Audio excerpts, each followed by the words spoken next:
Time to talk some Dallas Cowboys football, and that means we bring in on the man, Mickey Spagnola. Mickey, another week of football with the Cowboys. Washington Commanders are up, and Cooper Rush still undefeated. What do you make of that?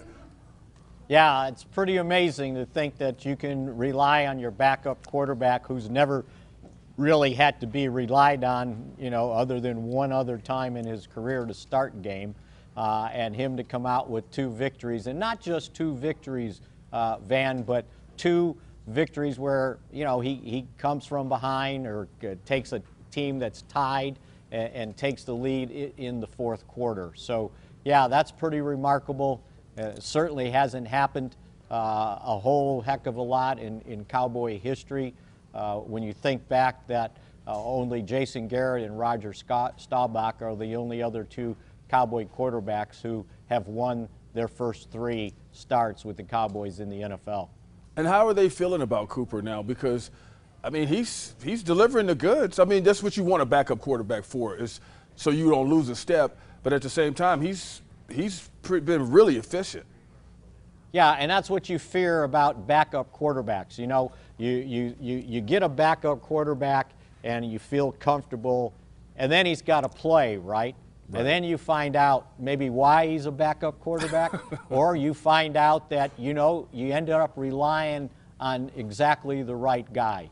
And at this point, after, three starts, it looks like they did rely on exactly the right guy and made the right decision. And, give him credit. He's taken advantage of his situation. And, the good thing for him is he went into a situation with the Cowboys that his first head coach was a former backup quarterback, Jason Garrett. And now his offensive coordinator, who had been a teammate, had been a backup quarterback. So, there's a little confluence there between what he's trying to do and what the guys teaching him were trying to do in their careers.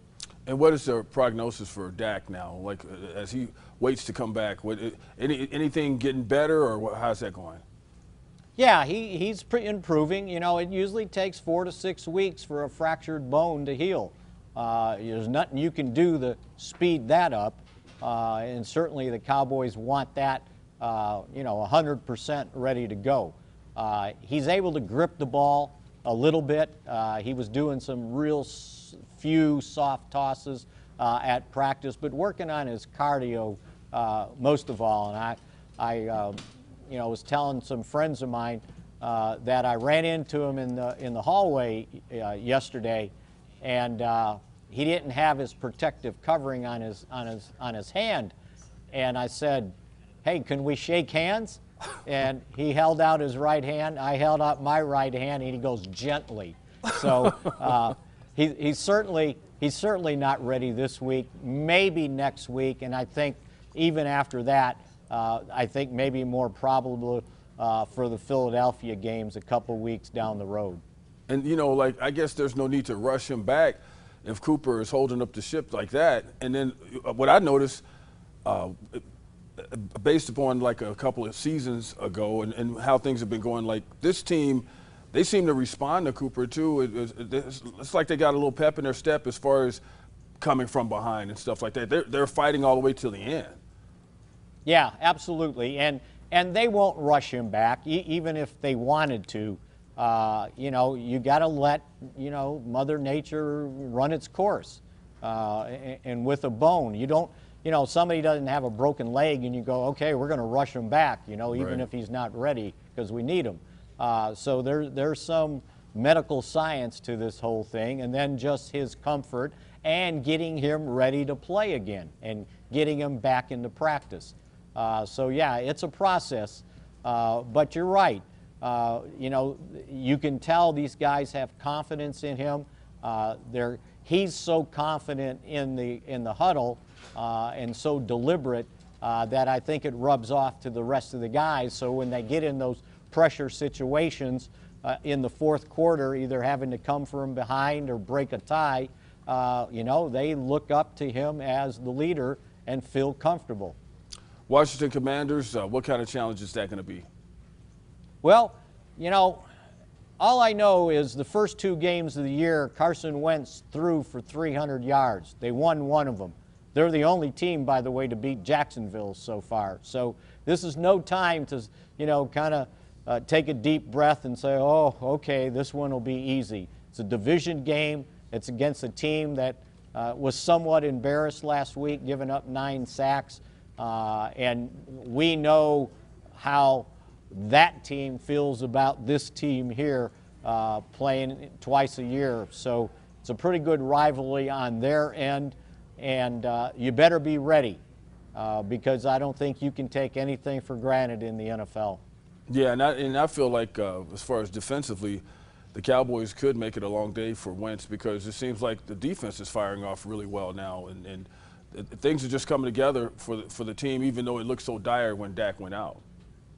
Yeah, and I think that the defense needs to make it more comfortable for the offense against the team that, last week struggled, but this is a different week. One week doesn't, bleed into the next week. But they need to get after Wentz. They need to make sure that Antonio Gibson, who they've had trouble with, make sure they control the run because they've had problems with him in the past. So, again, they need to be on their game. It's a short week. And it's not just Van playing on Monday night, but it's playing on Monday night on the East Coast, and it's a long flight back. You're into the whatever wind is up there. You don't get home till around 4:30. By the time you get to sleep, it's 5:30, and now it's Tuesday's probably half over before you're ready to go. Mike McCarthy has pulled back on practice this week, trying to make sure he gets his guys' legs under him in time to play. By the way, a noon start. Could have had 3 more hours ready to rest up, but everything's in a rush, so to speak, this week. And how do you see it, Mickey? I can't let you get out of here without that. Yeah, I think that if they play the way they've played the last 2 games, that they should be able to win the game. But I don't think it'll be easy because I think the Commanders are going to be looking for a bounce back. And, they don't like the Cowboys, and they would like nothing more to come in here and spoil this 2-game winning streak. But I think the Cowboys should be able to, it'll probably be close to what they've won these last 2 games. One's 20-17, one's 23-16. So they just need to not take anything for granted. All right, thank you very much. As always, Mickey, it's been a pleasure. He's Mickey Spagnola. I'm Van Tate. Dallas Cowboys, Washington Commanders this week. We'll see you next time.